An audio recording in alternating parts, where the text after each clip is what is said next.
पाहत आहात तिरंगा न्यूज महाराष्ट्र चॅनल। शिवसेना उभाटा गटाकडून महापालिकेला निवेदन, शहर अतिक्रमण मुक्त की अतिक्रमणाला प्रोत्साहन। शिवसेना मिरज शहर प्रमुख बाळासाहेब हत्तेकर यांच्या नेतृत्वाखाली शहरातील प्रमुख रस्ते व चौकामध्ये अतिक्रमणाने विळखा घातलेला होता। तो महापालिकेने त्वरित हटवला, पण महापालिका महाराणा प्रतापसिंह चौकात 2 ठिकाणी पिलर उभा करून त्यावर मोठे डिजिटल फलक लावण्याचा घाट घालत आहे। शिवसेना उभाटा गटाकडून तीव्र विरोध आहे।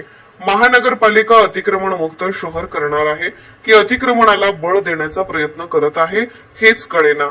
जिथे पिलर उभा करत आहे त्या ठिकाणी भरपूर गर्दी होत असते। या फेअरमुळे अपघातही होऊ शकतात। महापालिका अपघाताला आमंत्रण देत आहे का?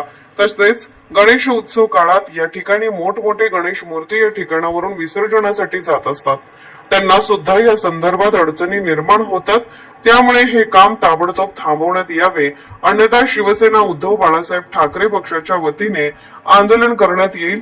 वाहतुकीच्या प्रमुख मार्गावर किंवा कोणत्याही चौकात अशा पद्धतीने पिलर उभा करून डिजिटल फलक लावण्यात येऊ नये, अन्यथा शिवसेना स्टाईलने आंदोलन करण्यात येईल असा इशारा देण्यात आला आहे।